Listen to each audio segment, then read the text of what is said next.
You scream, and you're fired.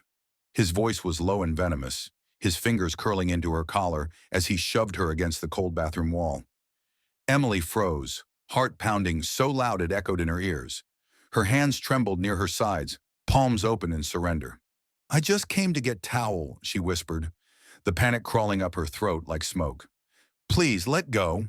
But Blake, her manager, only leaned in closer, the stench of entitlement thick in the air. No one's gonna miss a cocktail, waitress. You're just another pretty thing in tight black slacks, he sneered. He didn't hear the soft creak of the door, didn't see the 6'2" shadow slip inside behind him, didn't realize that death had just walked in, wearing a Navy SEAL uniform. And it wasn't a rescue mission, it was personal. Blake was the kind of man who smiled for the customers and smirked at the staff, the kind who gave friendly shoulder rubs and punished anyone who flinched. He ran the restaurant like his own private kingdom, and no one questioned him, because rent was due, tips were good, and fear was cheaper than justice. Emily was new, 3 weeks on the job, still learning where the wine glasses went, still smiling through unwanted compliments. She kept her head down, hoping the unease would pass. But it didn't. It got worse. Tonight, it boiled over. She had gone to the back hallway to grab extra towels. Blake followed, cornered her, dragged her into the bathroom before she could speak, locked the door. You think wearing that uniform makes you look innocent? He hissed. You're mine when you're clocked in. She backed into the wall, breath short, praying someone, anyone would hear. And someone did. Cole had returned from deployment 2 days earlier. After 12 years of Navy SEAL service, he'd learned to recognize danger before it even breathed. He'd stopped by the restaurant to surprise Emily with her favorite coffee. She didn't know he was even in the building until he heard the thump, then the cry, then silence. He moved like a ghost, one silent step down the hallway, then another. His hand gripped the doorknob, but it didn't turn. Locked. From inside, he heard Blake's growl. I said, shut up. And that's when the SEAL training shut off. The husband took over. One boot slammed into the door. It burst open with a crack that echoed like gunfire. Blake spun around, startled, just in time to catch Cole's fist.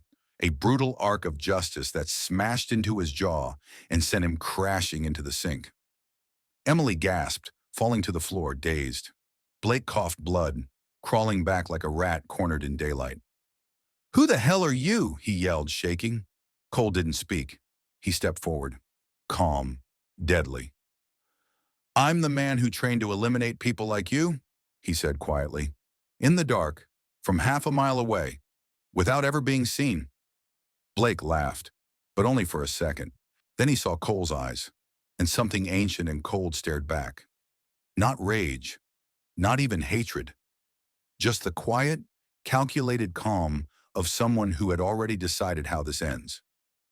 Security burst in but stopped at the door. They saw the woman on the floor, the manager bleeding, and the man in tactical gear standing like a monolith of retribution. Emily clutched Cole's chest, sobbing. He wrapped his arms around her like a shield. It's over, he whispered, pressing his lips to her hair. You're safe now. Phones came out. Staff whispered. The whispers turned to testimonies. By the next morning, 3 other waitresses had spoken up, then 5, then more. Every story eerily similar. Private threats, cornered moments, backs against walls. Emily's voice had been the first crack. Cole's arrival, the wrecking ball. Blake was fired before noon, arrested by nightfall. And when the truth reached the restaurant owner, he flew in personally to hold a staff meeting. I failed you, he said, voice shaking. I looked the other way, and I am sorry. Then he turned to Emily. You showed more courage in one night than most do in a lifetime. We want you in a leadership role here. You have our full respect. Emily stood holding Cole's hand. Thank you, she said. But I didn't do this alone. The room erupted in applause. What Blake tried to take by force, Emily reclaimed with strength. And standing beside her was a man who didn't just serve his country. He protected her world with the same unshakable honor. Because sometimes heroes don't wear capes.